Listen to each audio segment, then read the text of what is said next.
네, 사랑하는 성도님들, 다시 만나 뵙게 돼서 반갑습니다. 정혜빈 목사입니다. 오늘은 2021년 2월 5일 금요일 아침입니다. 금요 성경 공부 시간이 다시 돌아왔습니다. 성도님들, 지난 주말부터 이제 2월 달 들어서면서 날씨가 많이 쌀쌀해졌습니다. 성도님들 모두 건강하시고 또 코로나 잘 예방하시면서 이 겨울철 잘 지내시는 줄로 믿습니다. 이 코로나 격리 기간에 우리가 주일 예배를 온라인으로 드리고 또 이런 금요 성경 공부를 통해서 하나님의 말씀을 더 깊이 공부하는 또 이런 유익한 시간 되기를 소망합니다. 자, 이제 지난 시간까지 우리가 레위기 말씀, 그 히브리 백성들을 거룩하게 하는 그 거룩에 대한 말씀과 또 일상생활의 공의에 대해서 함께 공부했습니다. 오늘부터는 이제 민수기의 말씀을 함께 공부하도록 하겠습니다. 제가 보내드린 그 요약에 보면 제가 이렇게 일단 요약을 했는데요. 처음 시작하는 글에 민수기는 출애굽기의 후속편입니다. 출애굽기가 애굽에서 시내산까지의 여정을 기록했다면 민수기는 시내산에서 가나안까지의 여정을 기록했습니다. 이렇게 제가 요약을 했는데요. 그러니까 출애굽기에 보면 애굽을 떠나서 시내산까지 이제 거기까지가 출애굽기의 내용이고요. 그 다음에 레위기는 그 시내산에서 이제 백성들이 거룩의 훈련, 성막을 짓는 내용이 나오지요. 이제 오늘부터 공부하는 민수기에는 그 출애굽기의 연장선으로 시내산에서 가나안까지의 여정을 그 여행을 이제 기록했습니다. 12지파의 인구조사, 성막 관리, 그다음에 행진 절차, 그다음에 광야를 걸어가는 중에 광야에서의 불순종, 이런 시내산에서 가나안까지 그 광야에서 있었던 일들을 기록한 것이 민수기입니다. 근데 본래 이 히브리어의 제목은요, 이 책의 제목이 광야에서입니다. 그런데 히브리어를 헬라어로 번역하면서 민수기, 그러니까 백성들의 숫자를 센다, 인구조사, 그런 의미에서 민수기로 바뀌었습니다. 근데 헬라어 성경의 책 제목인 민수기보다는 원래 히브리어 성경의 책 제목인 광야에서 그게 오히려 더 정확하지 않나 하는 생각이 듭니다. 왜냐하면 이 민수기 내용이 광야에서 있었던 일을 기록했기 때문에 책 제목으로 민수기보다는 광야에서 이게 더 좋지 않을까 이런 생각도 듭니다. 어쨌든 민수기 시내산에서 가나안 도착할 때까지의 광야에서 있었던 일을 기록했다. 이렇게 이해하시면 되겠습니다. 오늘은 민수기 1장에서 5장까지의 말씀을 아마 미리 읽어보신 분도 계실 텐데요. 1장에서 5장까지의 말씀을 한번 간단하게 총정리를 해보겠습니다. 1장은 민수기라는 말 제목처럼 인구조사, 떠나기 전에 인구조사를 한 것이고요. 2장은 그 12지파가 그 동서남북 어디에 이제 배치를 했는가, 그 캠프라고 그렇게 캠프를 배치하는 그 위치, 이제 그걸 기록했고요. 3장은 이제 성막을 이제 이동하려면 성막을 다시 해체하고 운반해야 되지 않습니까?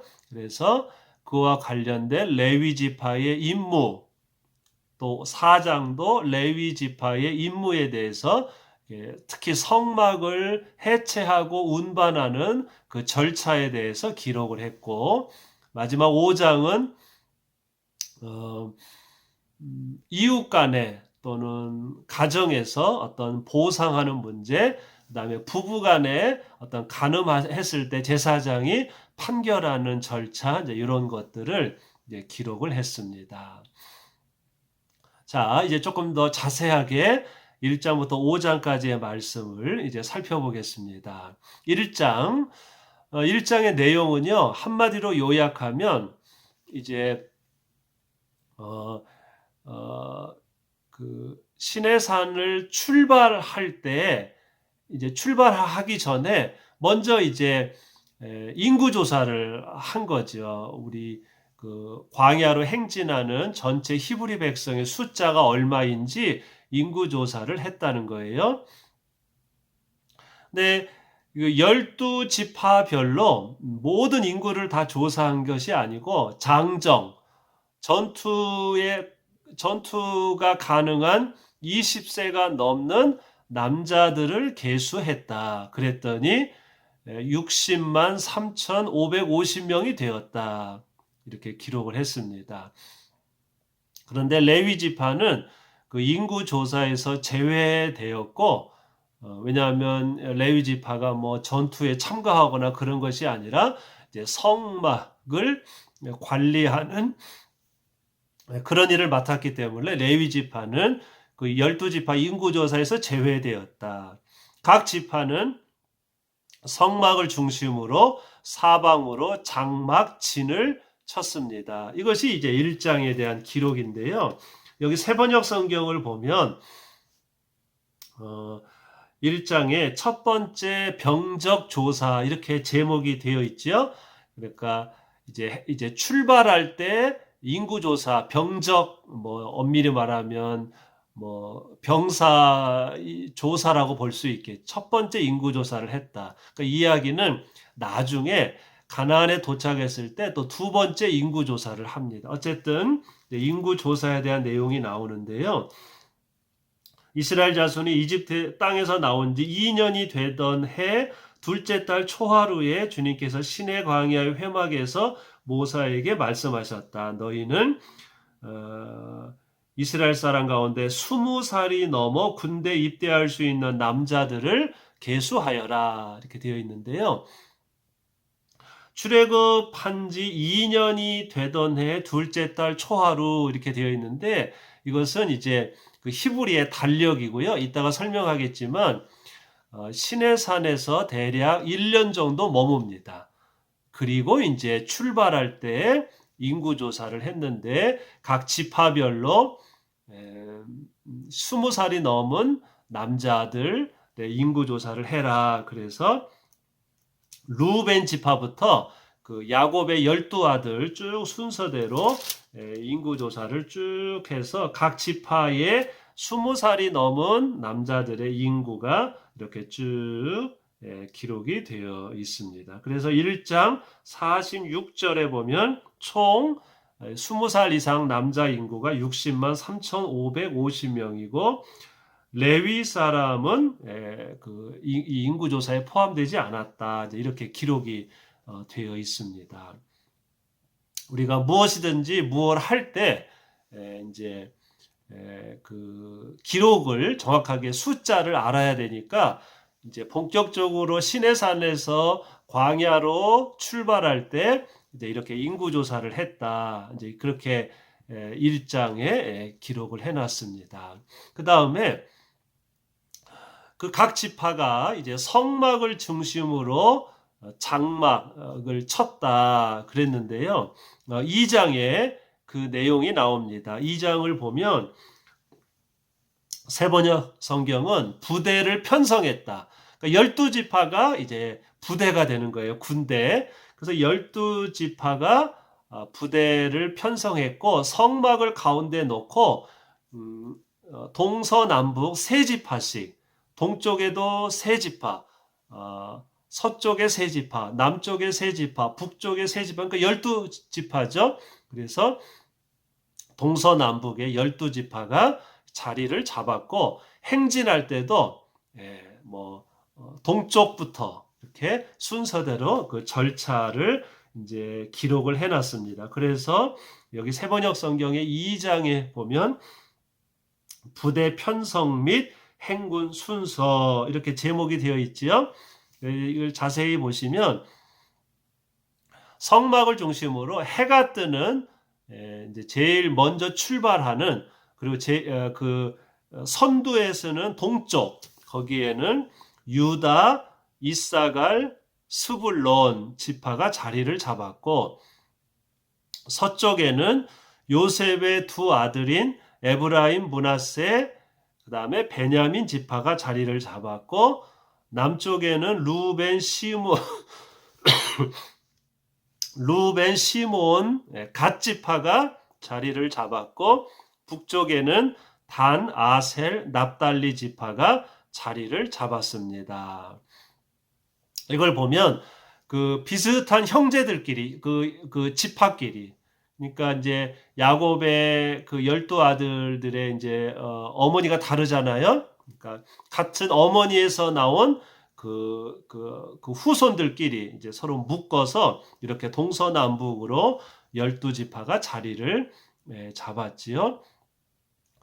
레위 지파는 이제 성막을 관리하니까 빠졌고 그러면 레위 지파가 빠지면 11지파잖아요. 근데 요셉의 두 아들이 들어갔으니까 레위 지파가 빠져도 요셉의 몫이 두 아들이니까 12지파가 되는 거죠. 근데 여기에 보면 제일 선두에 이제 동쪽인데 그 유다가 제일 첫 번째로 나오지요. 유다는 이스라엘의 12지파의 첫째 아들이 아닌데 유다 지파가 동쪽에 제일 선두에 이제 자리를 잡았습니다. 이것은 이제 유다 지파가 실제로 히브리 이스라엘 지파의 12지파의 이제 장자 역할을 이제 하는 것을 알 수 있습니다. 나중에 유다 지파가 예루살렘에 자리를 잡는 거예요. 그래서 오늘날 우리가 이 유다 지파가 이스라엘 역사를 이끌었기 때문에 오늘날 우리들이 그래서 유대인 이렇게 이제 부르는 거죠. 근데 그 성막을 가운데 놓고 이렇게 12지파가 장막을 쳤다. 이것을 우리 개역 성경에는 진이라고 표현을 했습니다. 진을 쳤다. 이거 이제 군대 용어죠. 군대를 가면 야영할 때 이제 밖에서 활동할 때 이렇게 천막을 치지 않습니까? 그리고 뭐 이렇게 질서정연하게 천막을 치고 그다음에 거기에 뭐 보초를 세우고 이게 이제 진이죠. 그냥 영어로 하면 캠프죠. 캠프.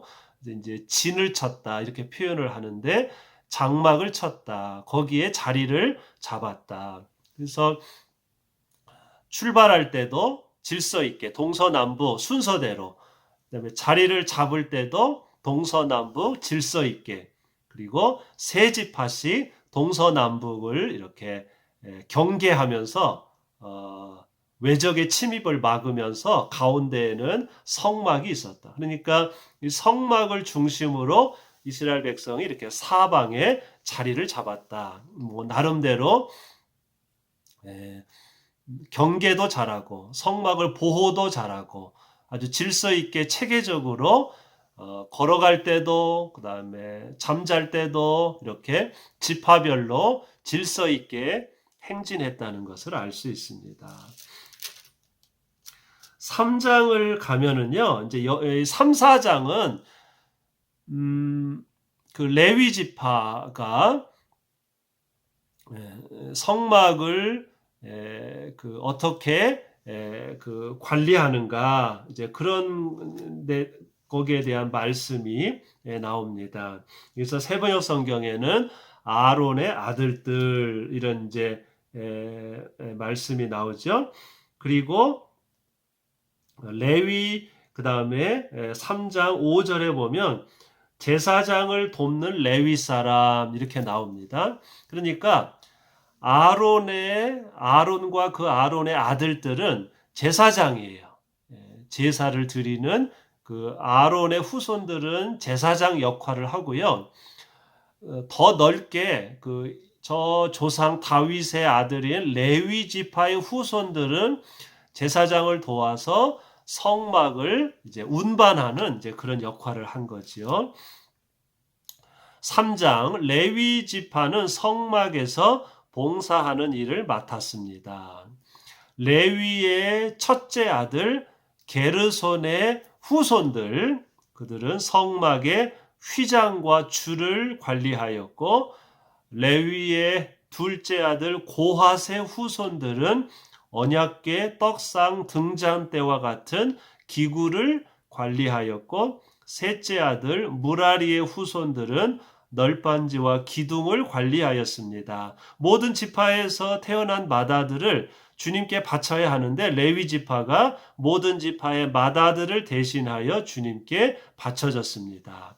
자, 레위 지파, 저 이제 지금 이 시대에 그 시내산에서 출발할 때는 레위는 옛날 사람이고 레위의 세 아들도 옛날 사람이죠. 그 후손들. 근데 레위 지파의 세 아들이 있는데 여기에 보면 첫째 아들이 게르손, 둘째 아들이 고핫, 셋째 아들이 무랄인데 레위의 세 아들들의 후손들이 이제 시내산에서 출발할 때 성막을 운반하는 일을 맡았다는 거예요.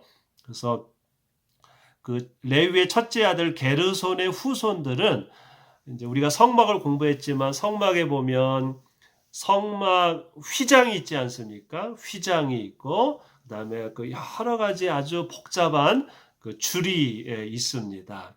그리고 성막뿐만 아니라 성막 바깥에 또 이만한 울타리가 있죠. 그 울타리도 이제 천이 되어 있지 않습니까? 그래서 이 레위의 첫째 아들 게르손의 후손들은 그 긴 천막과 줄을 운반하는 일을 맡았고, 둘째 아들 고핫의 후손들은 성막, 성소와 지성소에 있는 그리고 앞마당에 있는 기구들, 번제단, 물두멍, 등잔대, 분향단, 언약궤 이런 성물, 거룩한 기구들을 운반하는 일을 맡았고, 셋째 아들 무라리의 후손들은 천막과 천막 사이에 이제 널빤지, 기둥, 또 여러 가지 부속 자재들이 있지 않습니까? 이제 널빤지와 기둥이니까 좀 무겁겠죠. 이제 그런 것들을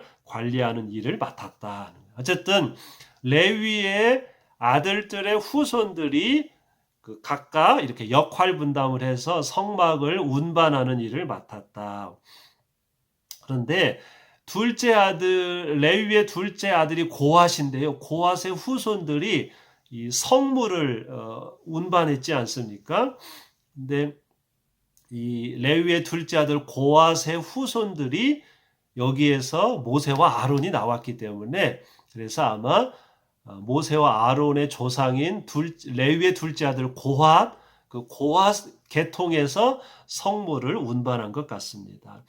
그 다음에 이제 모든 지파에서 맏아들이 나오면 짐승도 그래요. 이제 첫 번째 태어난 짐승도 하나님 것이고 모든 집안에서 태어난 맏아들은 하나님께 바쳐야 된다는 거예요. 그런데 그 맏아들을 대신해서 레위 지파가 1대1로 어느 집에서 맏아들이 태어났는데 이 맏아들이 하나님께 바쳐야 되는데 레위 지파가 이 맏아들을 대신해서 하나님께 바쳤다는 거예요. 그러니까 이스라엘 12지파를 대신해서 이 레위 지파는 온전히 하나님께 바쳐졌다. 그래서 레위 지파는 이스라엘 12지파의 맏아들이구나. 일종의 12지파를 대신해서 하나님께 바쳐졌구나. 그렇게 이해하시면 우리가 왜 레위 지파는 성막을 관리하는가 그거를 이제 이해할 수가 있습니다. 다음에 4장은 제가 지금 설명한 거를 좀 더 구체적으로 이제 좀 자세하게 설명을 했습니다. 아까 제가 그 레위의 후손들의 그 세 아들, 그들의 후손들이 맡은 역할을 제가 설명했는데요. 그 중에 둘째 아들의 후손들인 고핫의 후손들이 성막을 맡았다고 말씀드렸죠. 제일 중요한 그 언약궤와 이런 기구들을 왜 레위의 둘째 아들의 후손들이 맡았을까? 고핫의 후손들. 그것은 그 고핫의 후손들 중에서 모세 아론이 나왔기 때문이 아닐까 그렇게 생각할 수 있는데요. 여기 4장에 보면 나이가 나옵니다. 30세에서 50세에 해당하는 사람들이 성막을 운반하는 일을 맡았습니다.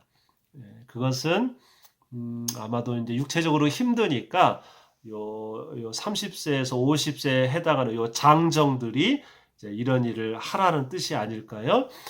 그래서 레위의 둘째 아들인 고핫의 후손들이 성막 기구를 관리하였고, 이제 제사장이 그 성막과 모든 그 기구들을 이제 청성스럽게 이렇게 뭐랄까요?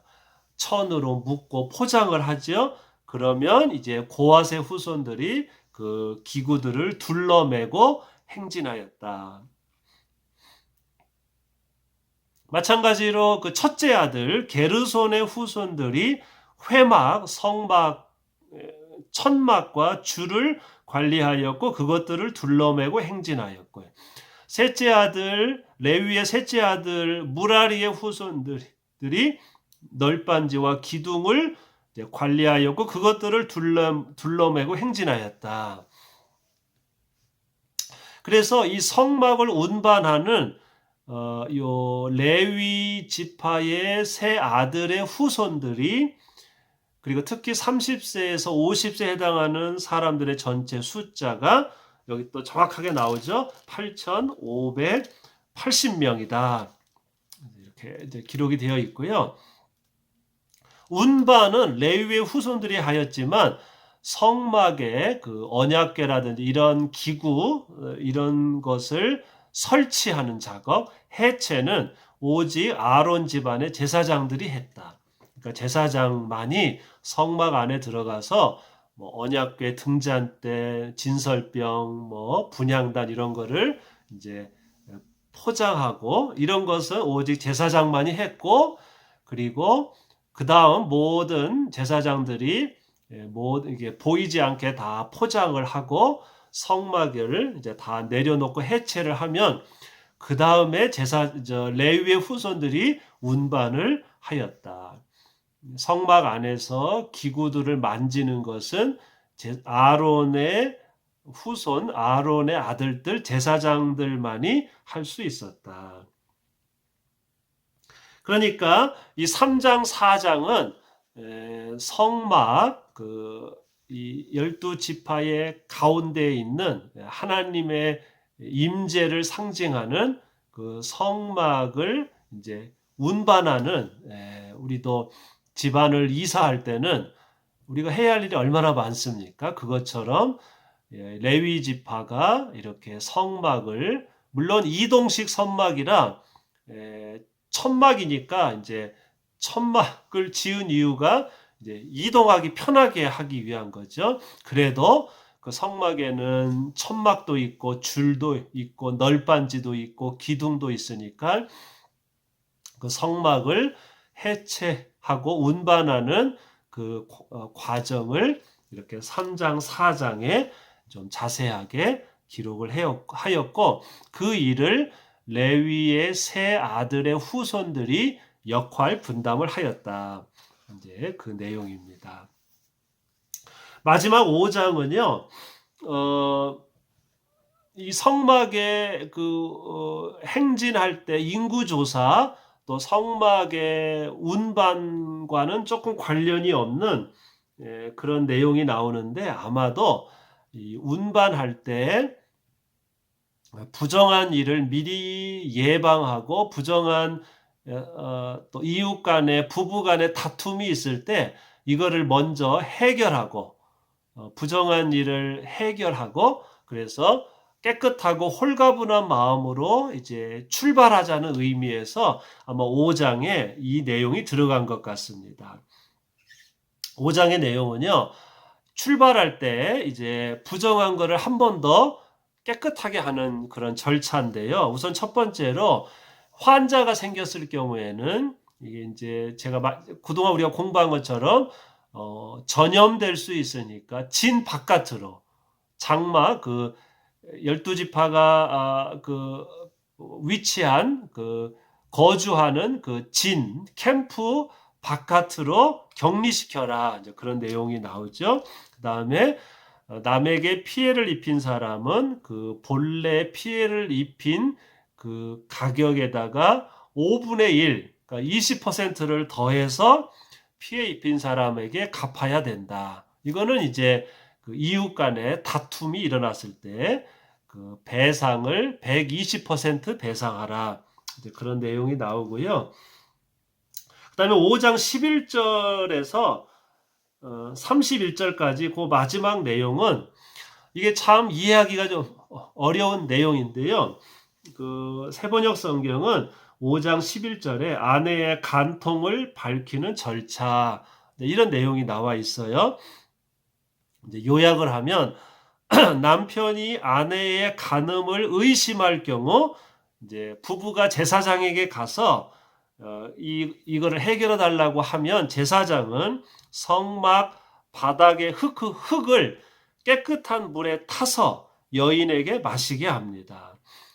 여인이 이제 자기가 간음을 했어요. 간통을 했어요. 그런 마음에 이제 죄책감이 있겠죠. 이거를 숨길 수가 없지요. 그래서 간음을 저질렀을 경우 그 물이 그 깨끗한 물에 성막의 바닥에 흙을 탄 그 물을 마실 경우에 제사장이 선포하지요. 당신이 간음을 했으면 이 물을 마시는 순간 배가 부풀어 올라서 당신은 고통을 받을 것입니다. 그래서 그 물이 몸에 해를 일으킬 것이고 아내가 결백한데 남편이 괜히 의심할 경우에는 이 흙을 탄 성막에 흙을 탄 물을 마셔도 아무런 해가 없을 것입니다. 이렇게 제사장이 이제 선포하고 물을 마시게 한다는 거예요. 또는 남편이 의처증이 생겨서 아내를 의심할 경우에도 똑같은 의식을 치르게 하여 여인의 억울함을 풀어주어야 합니다. 그러니까 이 말씀은 생각하기에 따라서 옛날 사회가 가부장 사회이니까 아내가 이제 피해를 볼 수도 있고 좀 아내 입장에서는 억울할 수도 있지요. 그러나 어떻게 보면은요, 이런 아내가 실제로 간음했을 수도 있고 아니면 남편이 괜히 의처증이 생겨서 아내를 괴롭힐 수도 있죠. 그럴 때 제사장에게 데리고 가서 제사장이 이런 하나의 의식, 이런 의식을 함으로써 진실을 밝히는 거죠. 어떻게 보면 좀 우스꽝스럽고 미신 같지만 깨끗한 물에 성막에 흙을 타서 마실 때 제사장이 이렇게 선포하면 그 아내는 자기가 죄를 지었으면 그 물을 마시는 순간 정말 마음이 괴롭기 때문에 그 물을 마시는 순간 자기 죄가 들통났다고 생각을 하겠죠. 그래서 정말 배가 부풀어 오르고 배가 아프고 이제 그런 증상이 나타날 것이고요. 정말 결백한 사람은 뭐 흙탕물을 먹어도 정말 이제 아무런 해가 일어나지 않는 그런 자신감이 있겠죠. 생각에 따라서 그렇게 함으로써 제사장 보는 앞에서 여인의 무고함을 이제 증명해 주는 그런 나름대로 어떻게 보면 여인의 억울함을 풀어주는 그런 절차일 수도 있겠다. 이제 그렇게 생각할 수도 있겠습니다. 자, 이제 오늘 말씀의 결론입니다. 제가 이렇게 세 가지로 총 마지막 결론을 내렸습니다. 첫째, 히브리 백성들은 애굽의 노예에서 해방되었고 시내산에서 하나님과 언약을 체결하고 거룩한 제사장 민족이 되었습니다. 노예가 제사장이 되었습니다. 그렇죠? 하나님의 부름을 받았죠. 그들은 시내산에서 1년 동안 율법을 공부하고 성막을 건축하면서 제사장 민족이 되는 교육 훈련을 받았습니다. 출애굽기 레위기를 보면 율법과 성막을 통해서 히브리 백성들이 교육받고 훈련받는 이야기가 나옵니다. 대략 1년 동안의 교육이 끝났을 때 히브리 백성들은 가나안을 향한 행진을 준비하였고 그 첫 번째 준비가 인구조사였습니다. 그러니까 이 히브리 백성들이 시내산에 도착했을 때요, 하나님과 언약을 체결하고 하나님의 거룩한 제사장 민족이 되었는데, 노예로 살던 백성들이 갑자기 하나님의 거룩한 제사장 민족이 될 수 없죠. 그래서 시내산에서 1년 동안 하나님께서 그들을 훈련시킨 거지요. 율법 10계명 교육을 시키고 성막 건축 훈련을 시키면서 제사장 민족으로 이제 교육시킨 거죠. 사람이 하루아침에 노예였던 사람이 제사장이 될 수 없잖아요. 그래서 1년 동안 공부를 시킨 후에 때가 되었을 때 이제 행진을 하는데 그 첫 번째 절차가 인구조사였다. 그런 거죠. 두 번째, 히브리 백성들 중에서 인구조사했더니 20살이 넘는 남자만 60만 3,550명이다. 그렇다면 전체 숫자는 여인들, 자녀들까지 하면 200만 명이 넘을 것입니다. 이 많은 숫자가 글쎄요, 40년 동안 광야를 건넜다? 이건 정말 불가능하지요. 그래서 학자들은 레위기와 마찬가지로 민수기 책도 옛날 나중에 한참 시간이 지나서 훗날 바벨론 포로 시절에 이 책이 최종 완성되었다고 생각을 했습니다. 따라서 이 60만 3,550명의 숫자는 출애굽 당시의 실제 인구라기보다는 히브리 백성들이 가나안에 정착하여 국가를 건설하고 다윗 솔로몬 시대 가장 인구가 많았을 때를 염두에 두고 쓴 숫자일 것입니다. 아마 그런 배경이 있지 않을까. 가장 인구 많았을 때 그 숫자를 출애굽했을 때 숫자로 바벨론 포로 시절에 민수기 책을 최종 완성했을 때 그렇게 계산하지 않았을까. 이제 그런 측면도 있습니다. 마지막 세 번째, 히브리 백성들은 1년 동안의 교육 훈련을 받은 후에 시내산을 떠나기 위한 절차에 착수했습니다.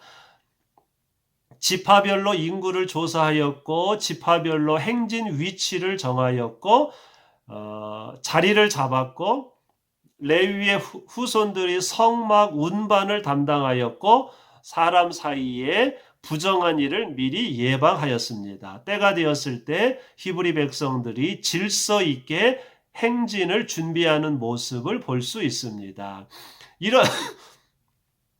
이런 그 모습은 중앙 집권적인 구조가 아니라 자율적이면서도 질서 있는 구조였습니다. 오늘날 우리들의 교회도 바로 이렇게 무슨 일을 하든지 자율적이면서도 질서 있는 구조를 본받아야 할 줄로 믿습니다. 그러니까 1년 동안의 제사장 민족으로 공부하고 하나님께 제사 드린 후에 이제 출발할 때 12지파별로 자율적으로 동서남북에 자리를 잡고 제사장은 성막 기구를 포장하고 레위 지파의 세 아들의 후손들은 각자 역할을 해서 성막을 운반하고 이런 준비를 하는 것을 보면, 그리고 12지파별로 숫자를 계수하고 이런 것을 보면 질서 있으면서도 12지파가 각각 역할을 분담해서 아주 자율적으로 행진을 준비하는 것을 볼 수 있습니다.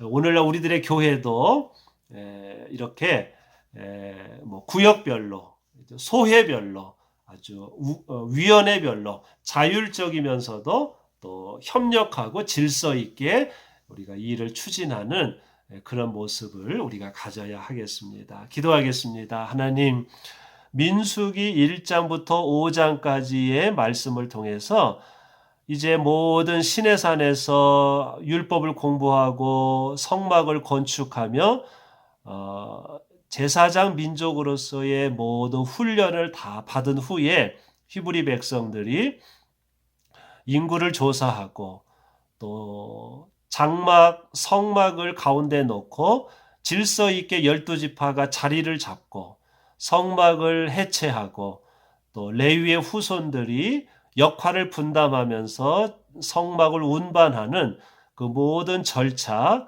그리고 이웃 간에, 가족 간에, 부부 간에 부정한 일들을 질서 있게 해결하고 위생을 관리하는 그런 행진을 위한 준비 작업을 저희들이 보았습니다. 주님, 저희들의 삶, 또 저희들의 교회도 우리가 하나님 나라를 향하여 행진하고 일을 할 때 바로 이렇게 질서 있으면서도 또 지파별로 이렇게 자율적으로 준비하는 이런 참으로 보기 좋고 아름답고 서로 존중하고 협력하는 이런 모습을 저희들도 본받게 하옵소서. 예수님 이름으로 기도하옵나이다. 아멘. 감사합니다. 네. 다음 주 금요일에 또 민수기 말씀을 계속해서 공부하겠습니다. 성도님들 또 열심히 또 건강하게 잘 지내시고요. 다음 주 금요일에 뵙겠습니다. 감사합니다.